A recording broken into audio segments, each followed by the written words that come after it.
our second interview for today. I want to bring on somebody all of you have known for quite some time, a lot of our New York natives here, the co-founders of Offchain Labs. You may know about Offchain Labs from the famous layer 2 called Arbitrum.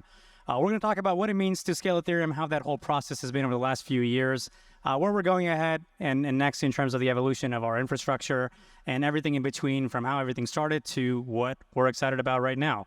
So without further ado, please join me in welcoming Ed, Harry, and Steven from Offchain Labs team.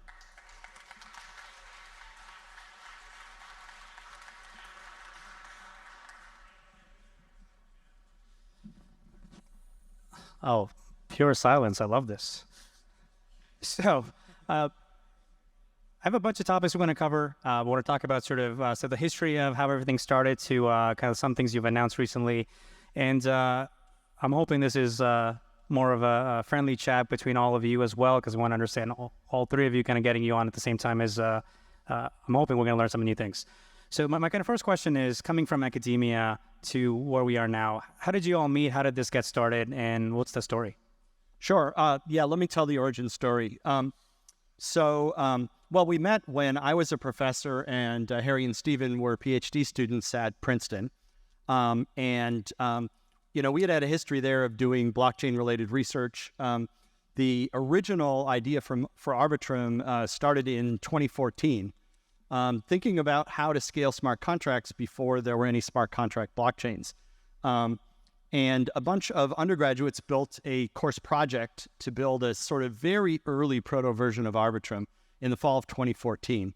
And then after that, I took this strange detour to work at the White House for 2 years, came back to Princeton, and after parachuting back into academia and wondering what I was going to do with myself, one day these two PhD students walked into my office and said, "Hey, remember that Arbitrum thing? Let's work on that again." And that was the genesis of the... It looks like we're... what happened with the mic here? Sorry. We'll just check. Yeah, okay. So these two walked into my office and said, "Let's do Arbitrum again." And that was the genesis of the Arbitrum academic project. Well, let me pass the baton to Harry or Steven to continue this story. You got it. There you go. I thought we were going to go in sequence, but... Okay, mine is live again. Well, just for the audio, can we turn on all the mics? Just make sure...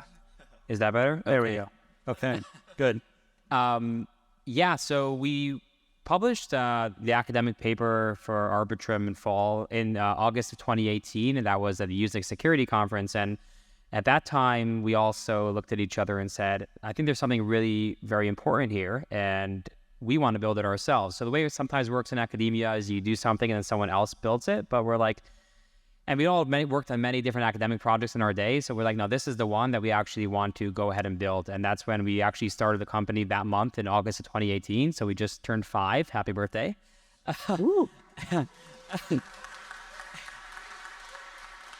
And we were building and building for you know, the past 5 years and even before that. And it was in August of 2021. So 2 years ago, just over 2 years ago, that the Arbitrum network actually launched to the public. And that was a culmination of years of research and building, and some of the initial designs that went way back to Ed's 2014 days at Princeton. And you can look on YouTube and find that original class video actually from fall semester of 2014. And the reason I like to mention that is because it actually predates the launch of you know, super cool. So Arbitrum has been definitely, we've been thinking about it for a long time. And in the academic literature, actually, it was built as a very theoretical system. Like, hey, you can build this on top of some other blockchain.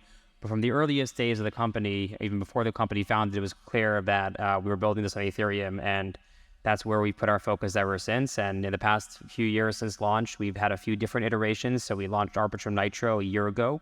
And that, you know, massively increased the capacity. And Lee is the lead brain behind that. And he's here today somewhere. So go find him.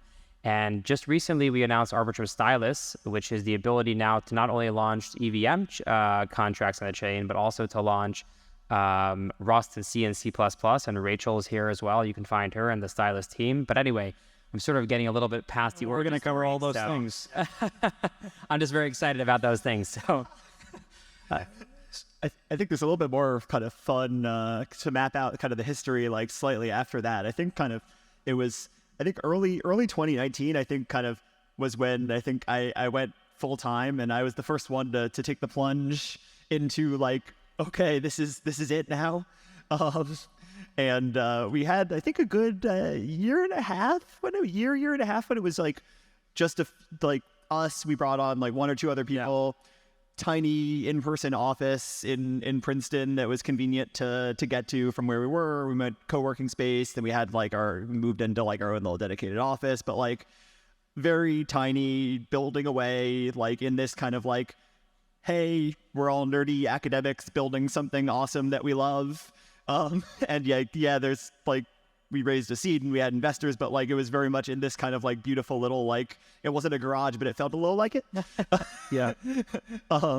And eventually then we kind of like started to expand out a little more, got up to like, I think maybe like 6 or 7 people. We ended up deciding to move into a WeWork in New York, and kind of had like a few months there because that was in January of 2020 or maybe like a month earlier. And then COVID. Yeah. And that was actually really, COVID was actually an important development for us as it turned out. And the reason is that when COVID came, so we were actually close to signing a lease in an office space in Manhattan, and we were going to be a company with a centralized office in New York. That was the plan. But then COVID happened, and so that obviously wasn't going to happen. Fortunately, we had not yet signed the lease promising to pay monthly rent for 2 years. So we went virtual because of COVID, and then we started hiring people who were not in the New York area. And pretty quickly we realized, hey, this is working a lot better. This fully distributed thing is working a lot better than we thought it would. And there's just a huge advantage of being able to hire people from not only all over the US, but all over the world. And so we took that plunge, becoming a fully distributed company. And that's been huge. I think we would not be where we are today without all of that talent that we've been able to bring in from all over. That really, the ability to go from a few smart and hardworking people in a room to an operation that can actually deploy something like Arbitrum and build the ecosystem, right? That requires just a ton of great talent. And we were able to recruit that in part because we went fully distributed. And I don't know if we would have if not for COVID. Yeah, I don't think we would have. The fun fact, maybe not so fun for Harry. Harry got the raw end of that deal because he relocated to New York for that New York office that never was. So he basically moved to New York. Maybe 3 days later, we said, okay, we're going remote, we're going virtual, and Harry basically had to sit in the cramped apartment in New York for a year.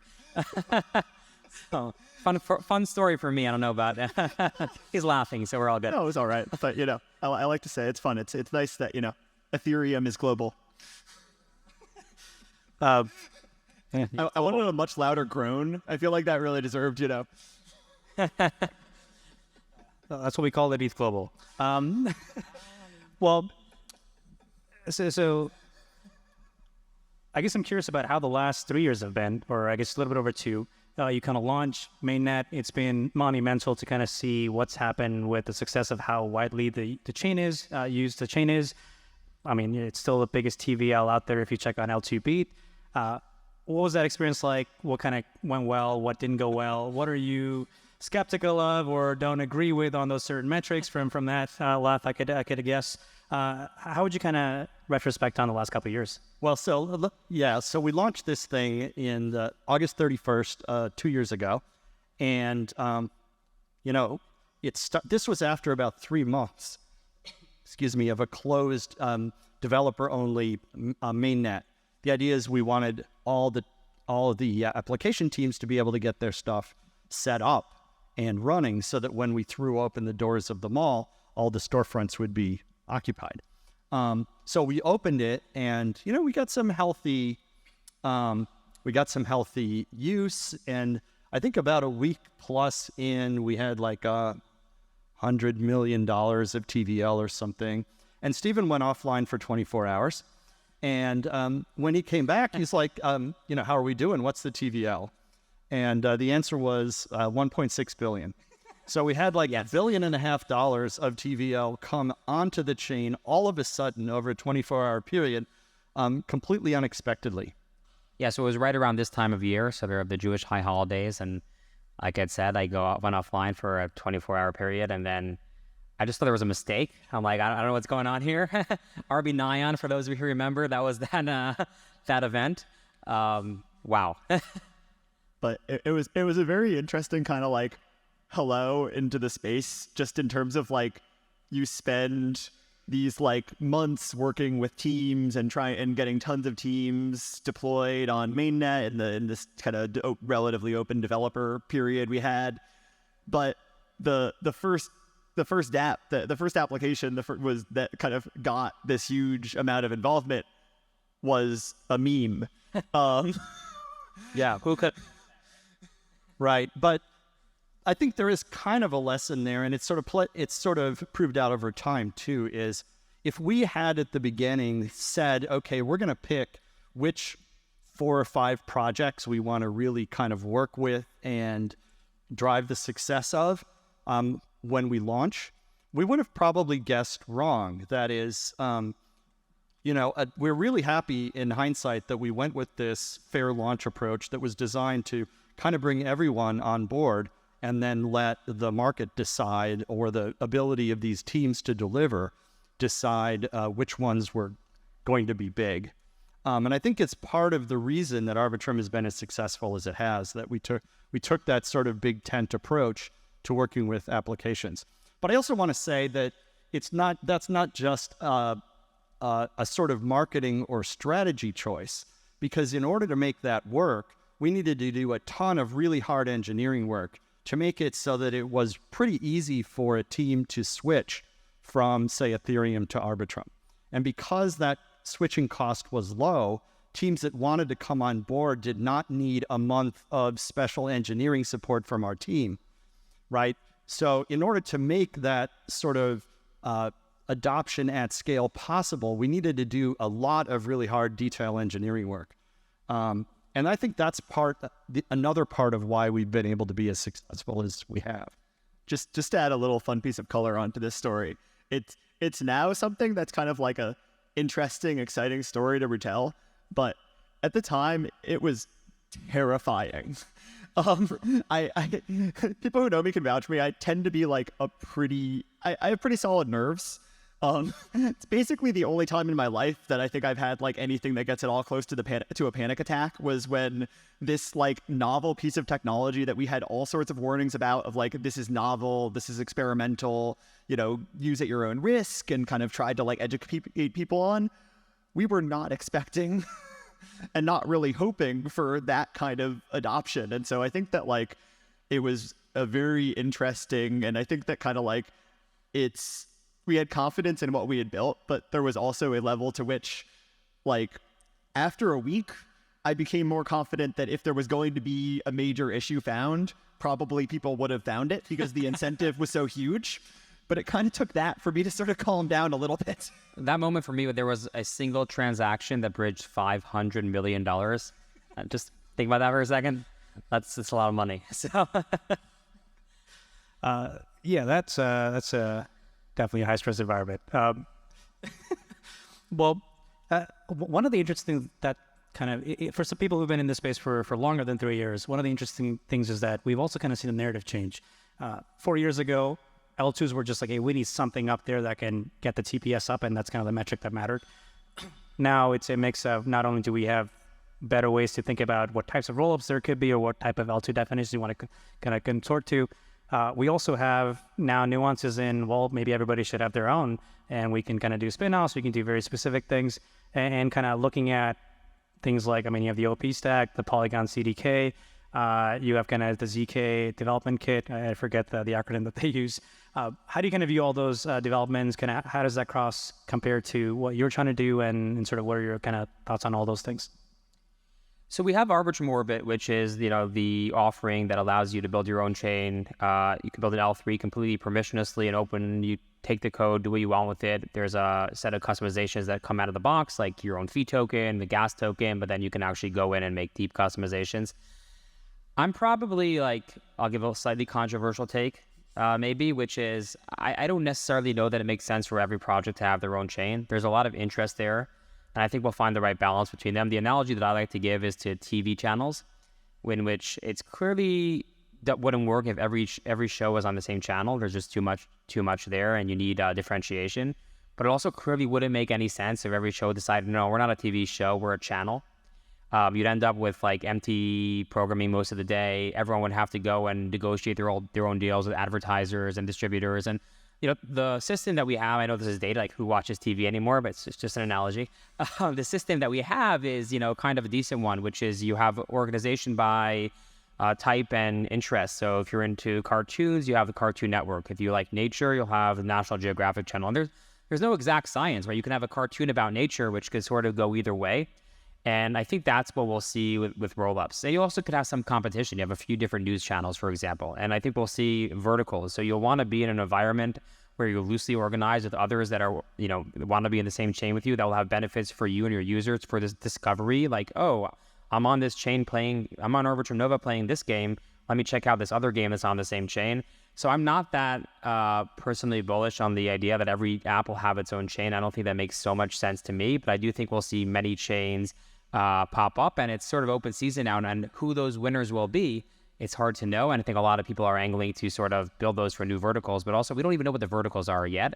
I think those will pop up over the next number of years too.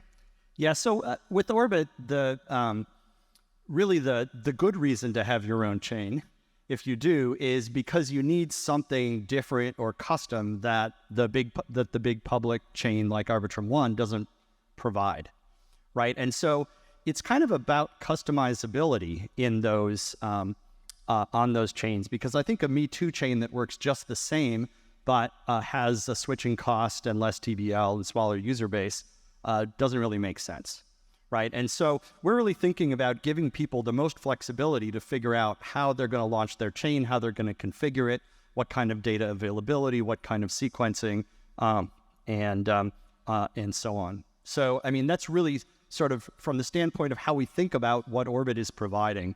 It's really providing that ability to have your own chain, to customize it the way you like. And if you do this as an L3 chain, it's fully permissionless. And this is actually pretty important too, because it's not a goal to have a single overarching governance framework that's going to, or a single rule or law or principle that everyone has to abide by. If it's your chain, it's your chain, and you should be able to choose how it operates, and you should be able to decide how it's governed for yourself. What are some of the other kind of toggles that you can customize in this chain definition? Oh yeah. A good example is which token to use. Here.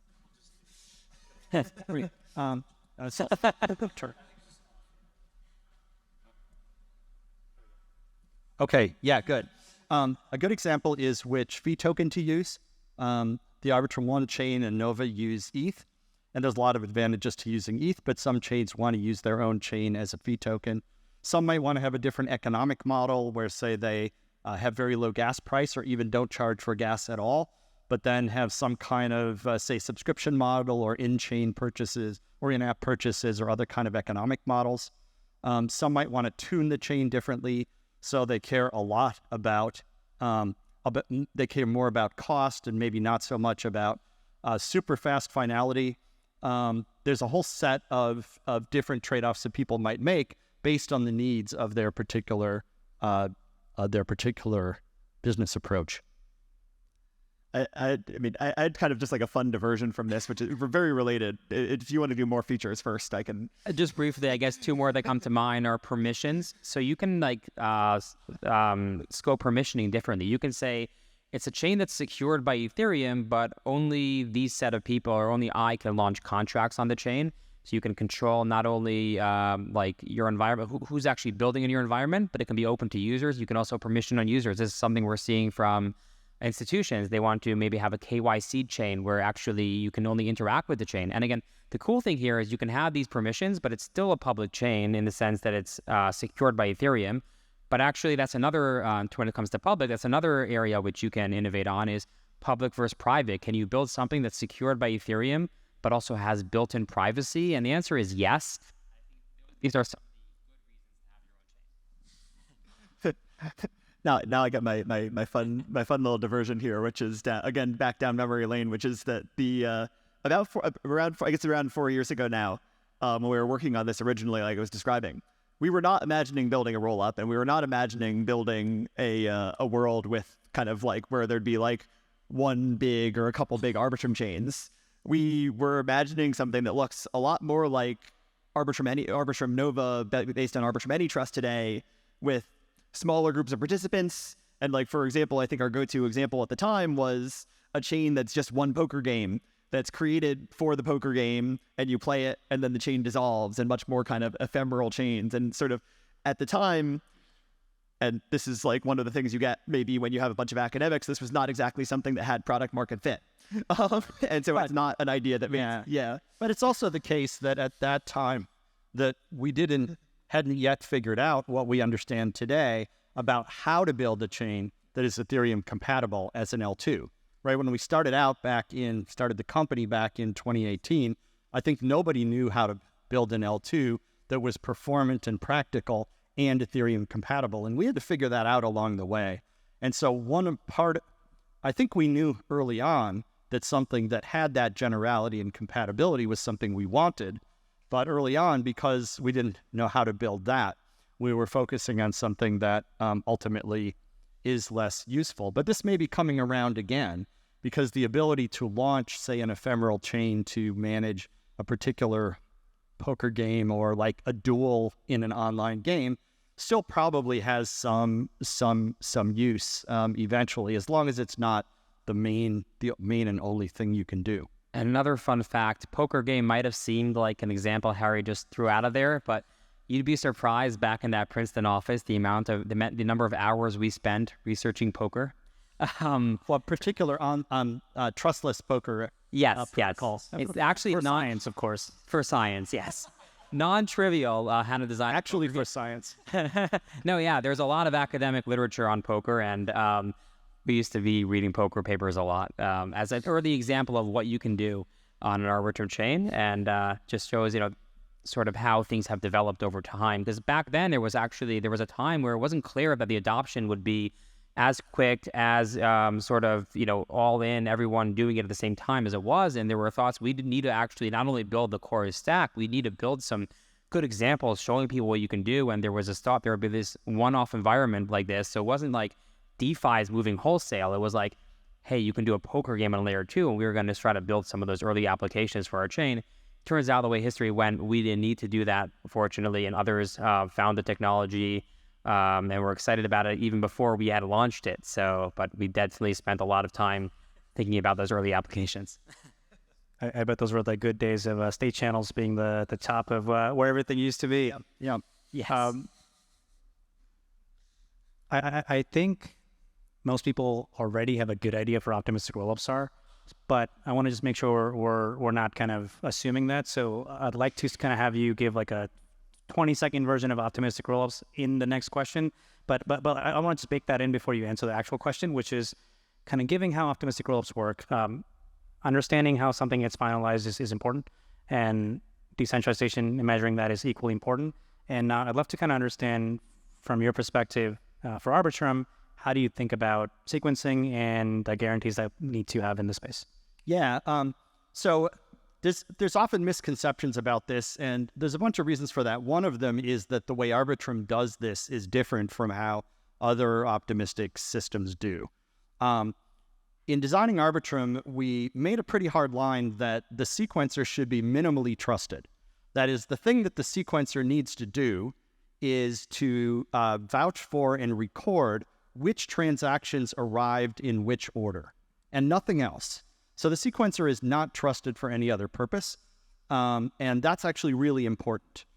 So to give you an example, the sequencer does not decide how much fee someone is going to pay. right? There are some other systems in which the sequencer just essentially takes from your account whatever it thinks is fair. We think that design doesn't make sense, and we don't think it is the right design for users from a trust standpoint, right? So for us, it was always a requirement that the fees you pay are defined by the parameters of the transaction that you signed. And so the sequencer doesn't set the fees, it doesn't collect the fees, it doesn't control what the fee amount is for any transaction. Also, the sequencer is not a proposer. Again, in some other designs, the sequencer is a block proposer, but it's not here because we don't want to have that function centralized. So the sequencer does one and only one job. What's the definition of a proposer, just for the audience? Yeah, so a proposer basically, so the sequencing is the function of saying which transactions have arrived at the chain. The proposer is the one who says which blocks get built as a result of that transaction. Right now, one way to build an optimistic system is to say we have a single centralized proposer that announces blocks, and then those blocks can be rejected by the optimistic fraud-proof system, if you have one, if it's not right. But the problem with the centralized proposer is if the proposer is not proposing correct blocks, then you can't make progress. So in Arbitrum, there's proposing is part of what validators do, and the validator set is a broad set of currently 10 plus parties. So anyway, so in the design, we took a lot of pains to make the sequencer be minimally trusted for that purpose, and to push all of this sort of to make all of the other important properties be part of what the fraud-proof system is dealing with, because the fraud-proof system can prove the correct outcome of what happened. So that's an important piece of it that we did early on. So that's kind of the role of the sequencer, right? And currently there is a centralized sequencer that is run by Offchain Labs. And of course, it's under the control of the Arbitrum DAO who runs that sequencer. And we started recently announced a research collaboration with Espresso Systems to build a distributed version sequencing system. And so that over time will become available as an option for any Arbitrum chain. Why is it important to have that be distributed? Well, as I said before, the sequencer is currently trusted for transaction ordering. The sequencer can censor a transaction for a limited time, not forever. But you might worry that the sequencer will front run or reorder transactions in an exploitive way. And currently that is based on trust, right? The DAO chooses one sequencer and then has to trust that sequencer to not do these extractive actions. But when you go to decentralized sequencing, distributed sequencing, now there's a committee of sequencers, also chosen by the DAO, but you only have to trust that some majority of those is honest.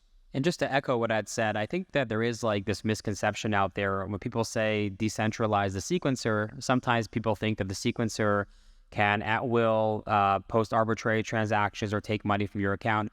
In some systems, that actually is the case. That's what a centralized sequencer can do. That gets to what Ed said about being a proposer. And if the sequencer, if there are no fraud proofs and are no validators, what the sequencer says basically is law, and no one can challenge that. But because there's a live validation and proving system, the sequencer is minimally trusted. So the sequencer can't take money from your account. If it tries to, if the validators will stop that. They can't do that. The sequencer can't post a bad transaction that will be included in the chain. There's a system of already a distributed validation system that will protect that.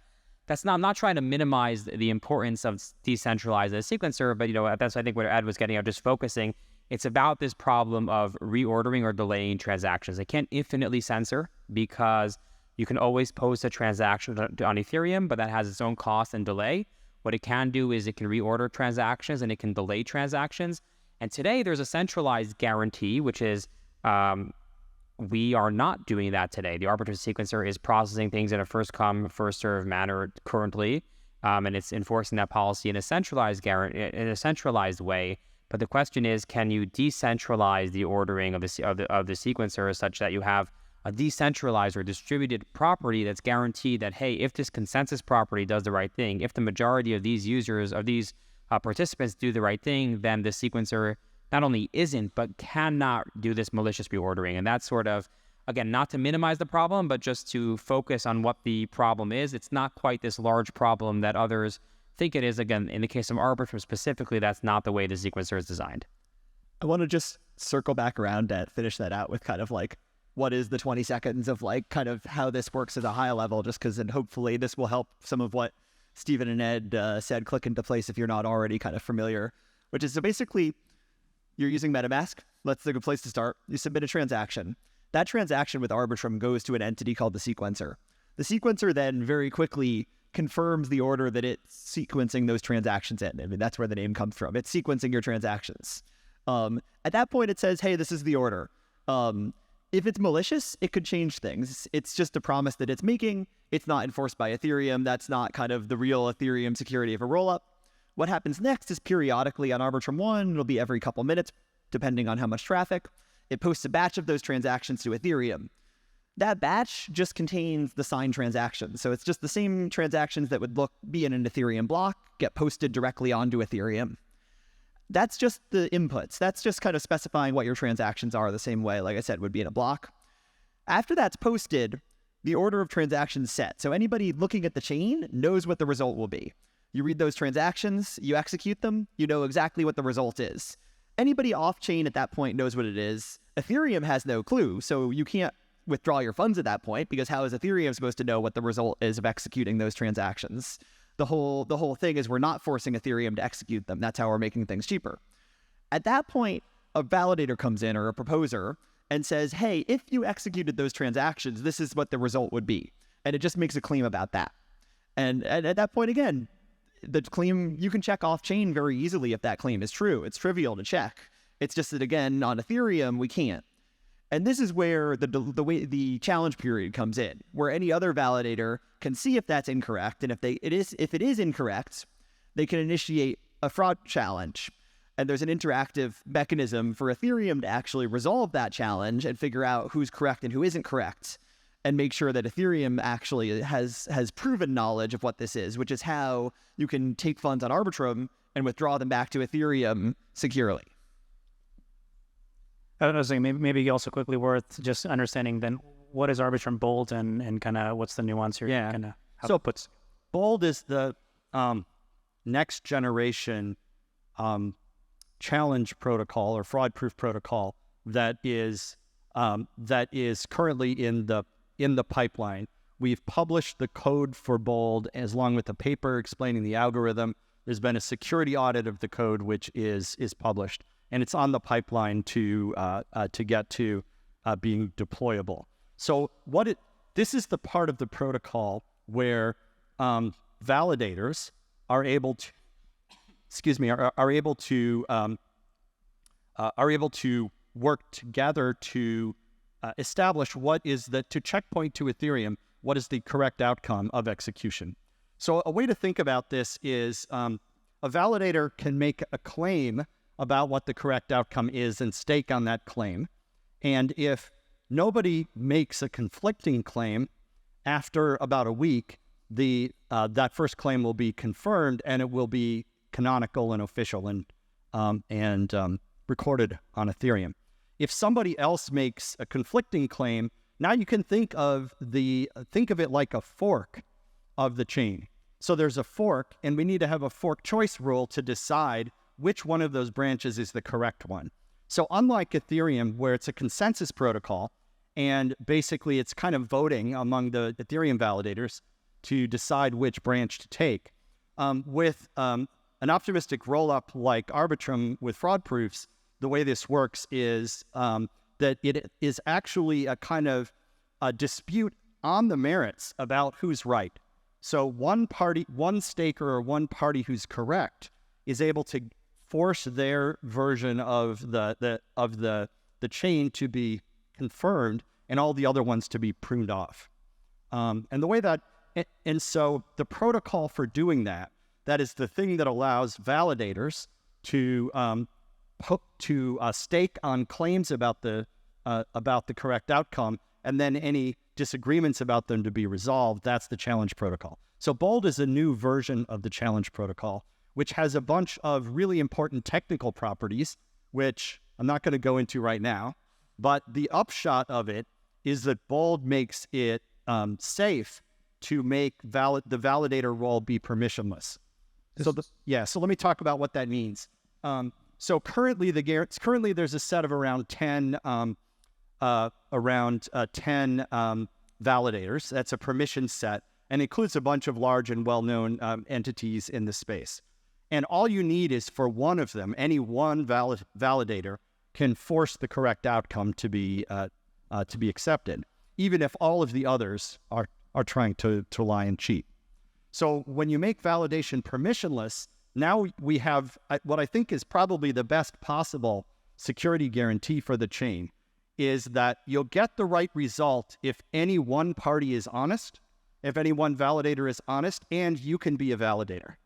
That means you yourself, with your laptop in your little apartment, if that's how you live, can force the entire Arbitrum chain to get the correct result. If you're Harry in 2020, you can be a validator and still make sure nothing goes wrong because you just need one honest. Just need one honest validator, right? And it's something, when it's permissionless, anyone can be a validator. Yeah, so that's the key thing that Bold makes possible. That's awesome. It is so this is just a research proposal, or does that get rolled out? What's the next step? There is code for it. It will be, and because it is one of the core security functions of the chain, and because it's replacing a fully functioning and battle-tested fraud-proof protocol, we're going to be cautious about, and we think the DAO should be cautious about when to roll it out. And so there'll be a process, right? It's been through security audit. The code is published. The paper is published. And there will be a test net that uses Bold. And then presumably after that, Bold will get assuming the DAO decides to, a primary Arbitrum test net will be upgraded to do Bold. And then again, assuming the DAO decides to, it would then, Arbitrum 1 and Nova would then get upgraded to Bold. So that's a process. And the next step of it is a public Bold testnet. But if you want to see the code, want to understand the protocol by reading a paper, want to read the security audit by Trail of Bits, that's all available on our website.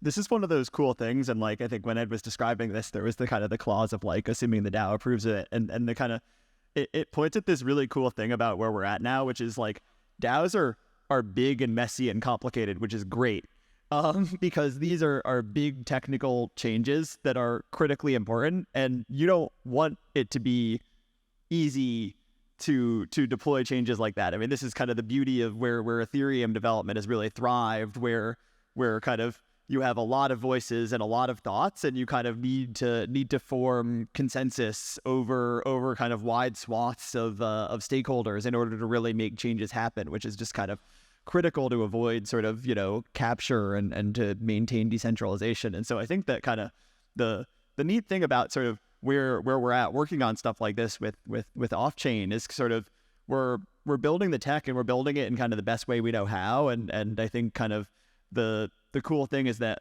Orbit chains, for example, can make their own choices, can even before the Arbitrum DAO, like if they choose to adopt something like Bold for Arbitrum 1, anybody else launching an Arbitrum chain can just make their own choice.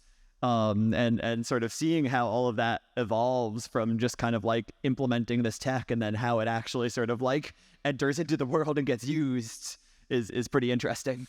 And I think it's also worth like just clarifying when we say assuming the DAO approves, that's not a formality. Like, and Harry and I like have the keys and we'll listen to what the DAO says, then we'll do it. Like, that's not at all how it works. That's not the case, to be clear. Yes, I don't have the key to the chain. The three of us together don't have the keys. No one in our company does.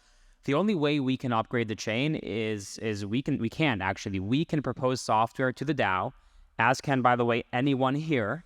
Go ahead and build software and propose to the DAO, and the DAO can vote and hopefully will vote on actually executing that change. And it's self-executing. What that means is the DAO's vote is not a signal to some multi-sig. And that's how actually some DAOs work, where there's an on-chain vote and there's a multi-sig that's supposed to listen to the vote, but that's not the case here. The DAO actually votes on what the software is, and that vote actually executes that change. So it's not like us, we don't have any capability to do that. We, no matter what you do, we can't change that. The only entity that can change that is the DAO.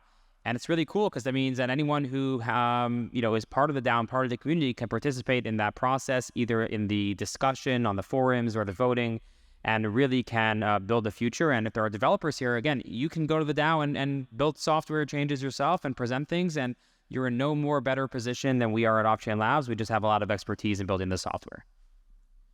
I want to touch on one other technical thing before we move on to kind of one of my last couple questions.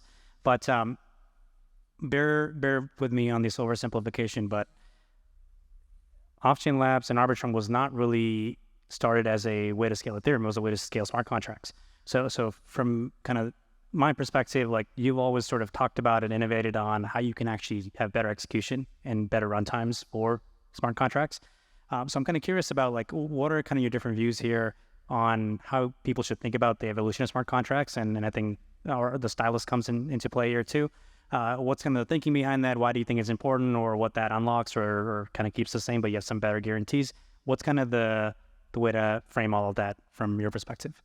I think the way to frame all of that is, as you said, Arbitrum as a project, as a concept existed before Ethereum, but it was very clear to us early on, as it is today, that Ethereum is where it's at for smart contracts from a technical standpoint, decentralization, security, but also from a community, from the room here that we have today, all the people building and innovating. That's happening on Ethereum. But I think we also have to step back and realize that the world of Ethereum today is relatively small. If you look at the numbers out there, there are about roughly 25,000, again, estimated to be Solidity developers, 3 million Rust developers, 12 million C++ developers. And I believe in Ethereum, ETH global, right? I believe that Ethereum should be globally. I don't think that should require us to say, okay, all these millions of developers need to learn all the tooling that we know how today. We have something very, very special here, but the rest of the world is catching on, and we should bend our systems so that they can easily develop on those. And that's when, I think EVM is critically important. I think we have a massively important community around the EVM, and that's the people, that's the code, and that's not going anywhere. So I wouldn't recommend that Arbitrum or any other chain get rid of EVM support. Arbitrum has the best EVM compatible support that's possible today. Deep down, uses the same Geth node, and that's here to stay. But we should also say, hey, is there a way we can do more? Right? EVM shouldn't be the ceiling. It's not the ultimate goal or resource. It's the floor. We need EVM, but hey, are there ways we can make affordances to other developers? And today you have other chains that have done things like, have Solana has Rust support, for example, and they've done a great job in onboarding Rust developers. But the question that we asked is, can we in one environment have Solidity and Rust and C and C++ working alongside each other, so you have the best-in-class EVM experience, but you can also bring in C libraries if you want in your application, or others can, and you can interact with them in one chain, and you don't even have to engage with, it's not like, oh, you're in the Rust zone, I'm in the Solidity zone. No, it's one zone. I don't even know what language your contract was written in, but I can talk to it. And that's what Arbitrum Stylus is. And again, it's about inclusivity. It's about, we have something great with EVM. We're going to keep that. But can we do EVM plus, we call it? Can we actually expand this to expand the reach to more developers to make it even easier building on Ethereum? And the answer is firmly yes, we can. Yeah. So let me just put in a plug for trying Stylus. It's one of those, I keep telling everyone this, but I think it's true. It's one of those tools that you can't fully appreciate until you try it. Because the team developing Stylus did an incredible job, led by Rachel, who's here in the room. Basically, it's one of those tools that when you want to do something, you think, I hope it works this way. And Stylus is one of those tools where everything pretty much worked the way you hope it does. And sometimes it does the thing that you thought probably wasn't possible, but you just wished for. It's actually kind of an incredible development. That's rare. just to kind of zoom out slightly on this, just because I think Steven and Ed already did a great job talking about Stylus. Like one of the cool things that L2s get us for Ethereum is basically kind of this open space to innovate. That Ethereum has is slowing down, and it needs to slow down the rate at which it's breaking things, because fundamentally you need a strong layer that everything else can build on top of. And L2s, and in particular, I think Arbitrum 1 has made similar decisions to kind of innovate relatively carefully. And I think Stylus is kind of very careful innovation that makes sure to not kind of disrupt anything that exists just to add. But rollups also provide this kind of open slate of you can do anything. I think we just saw it was yesterday, the day before, announced a rollup on top of Ethereum that uses the Solana virtual machine. That all of this, and especially with Arbitrum Orbit chains, the ability to kind of just arbitrarily innovate and have chains that are secured by Ethereum consensus, but can do all of this experimentation and playing around in the execution layer is just such a cool ability. And the really cool thing is the successful experiments there can actually be potentially brought back to Ethereum. So I think this would be a long road to get there, but I'm actually, pretty hopeful that maybe Ethereum would consider adding sort of Stylus support eventually as well. And to those of you that sounds like a foreign concept, if you're here for long enough, there used to be a project called Wasm. And there was a lot of interest around this. Yeah, it didn't actually, for different reasons. It was early. Wasm's developed a lot in years, and maybe now is the right time. And Arbitrum is excited to lead the way, but we're also excited, at Offchain Labs to contribute back to Ethereum. We build Prism as well, and we're excited to contribute in many ways to Ethereum. So my hope is this is super successful in Ethereum, and our goal isn't to lock it into the Arbitrum ecosystem, it's to make it accessible to whoever wants it. No, thank you for that. This is actually extremely helpful, because one of the things that we've seen, just kind of from my personal perspective the last 5 years, is getting people to learn a brand new language is not easy, because their primitives are not exactly the same. They're sort of equivalent, but they're not exactly mappable.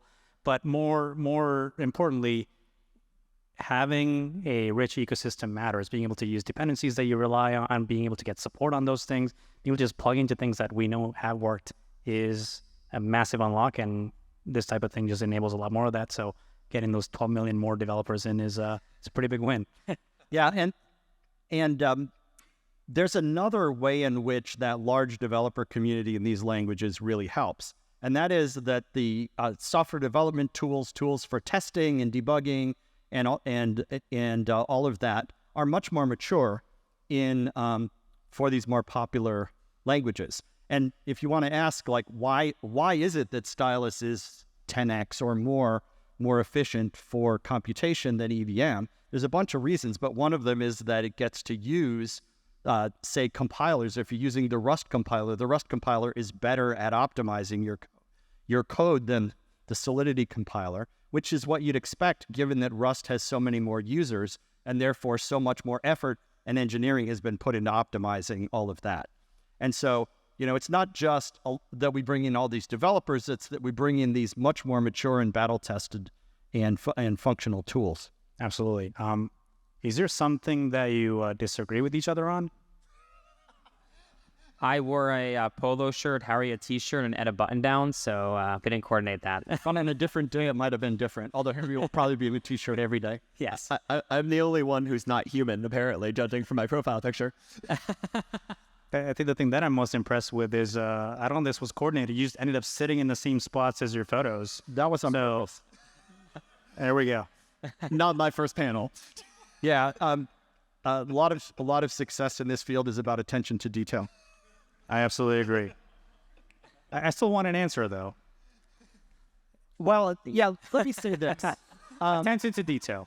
Yeah, no. Let me say this. I think a really important part of being successful and having a good experience as a startup founder is who your co-founders are, and the ability to work together and the ability to complement each other and sort of take advantages of the strengths of each of you. And I think we've done a pretty good job in hindsight, not a perfect job. We're always learning, but I think we've done a pretty good job of that, of taking advantage of the things that each of us brings to the table.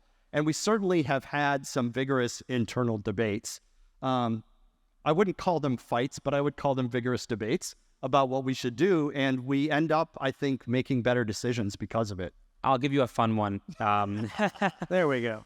It was Cornell has this like blockchain boot camp every year, and I think it was 2018.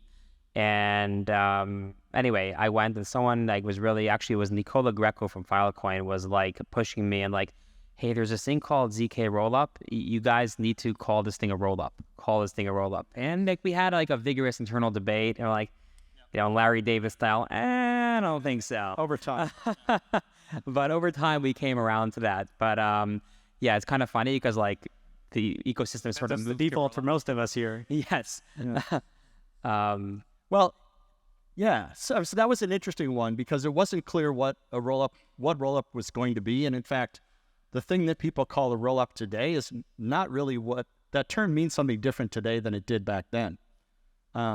Yeah, and one other just on this point, sort of tangential, but when we were raising funding for the company initially in like 2018, we got into this like the following conversation all the time. So, are you a state channel or are you a plasma?